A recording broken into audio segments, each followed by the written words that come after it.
an b'a fɔ an ka président ye k'an yafar'i ma i fana ka yafa an ma. An bɛ a ka kuma bakuruba cɛ parce que a ye bɛɛ kɛ waleɲuman dɔn ni foli la, an bɛ yafa deli kɛ n'an ma se ka bɛɛ tɔgɔ fɔ, wa bɛɛ tɔgɔ tɛ se ka fɔ ni foli la.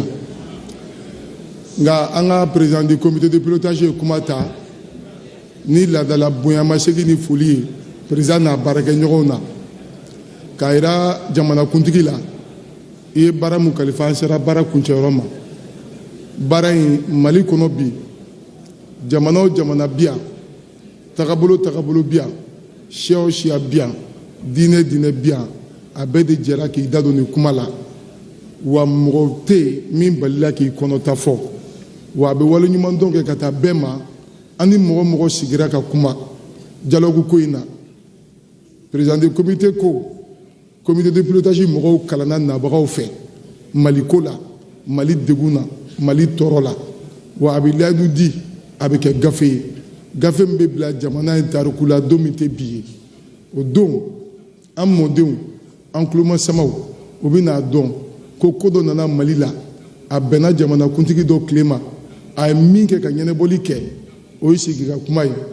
Jamanakuntigi nin kɛnɛ kan a bɛ bɛn i ka wele jamanakuntigi de.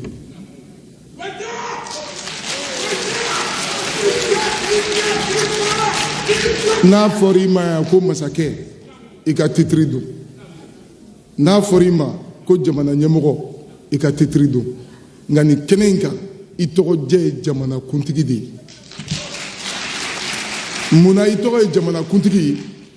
N'a fɔra k'e ye kuntigi ye a kɔrɔ tɛ k'i bɛ se ka kunkolow tigɛ, nka kunkolow hami tabaga ka kɛ i ye. E mun ko malidenw k'u sigi k'u kunna k'o hami ta k'a fɔ, an mana bɛn min kan a ka dilan nin kɛnɛ in kan a bɛ f'i ma jamanakuntigi. An ka président du comité de pilotage ko a ye baara in kɛ n'a baarakɛɲɔgɔnw ye minnu sɔnna ka soli ka bɔ kɛ, minnu sɔnna ka tilenkasigi kɛ, minnu sɔnna ka sigi ka kuma kɛ. Maliden minnu sigiyɔrɔ kɛra Mali kɔnɔna ye, minnu sigilen bɛ tunga la, minnu wililen don ka bɔ sigiyɔrɔ la bi k'a sɔrɔ u diyaɲeko tɛ, n'u bɛ fan wɛrɛw sigi la, olu bɛɛ nana ka sigi ka kuma ka bɛnkan kelen sɔrɔ. A ma kɛ mɔgɔ kɔ minnu ye Mali terila ka duguw ye n'an b'a fɔ ko ambassadeurs u farala an kan, an ye nin baara kɛ.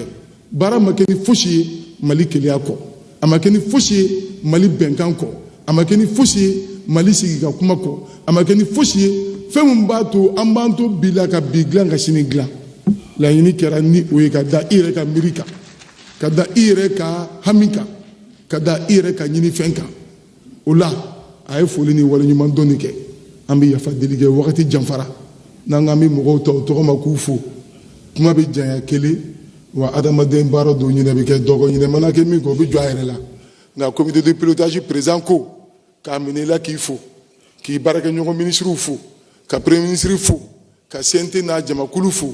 Mɔgɔ o mɔgɔ ye an dɛmɛ nin baara la k'a bɛɛ fo kɛrɛnkɛrɛnnenya la an ka lakanabaw ko ka aw fo.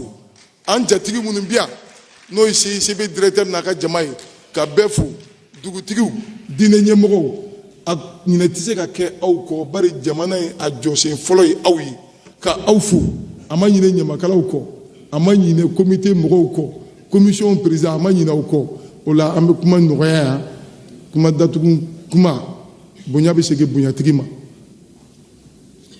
Bonya bɛ segin bonyatigi ma, o ye président de la transition ye, o y'an ka jamanakuntigi ye. Salifu bɛ kuma d'a ma, a mana kuma datugu ni mun ye maliden bɛɛ b'i wasa don o la. Ala sago aw sago.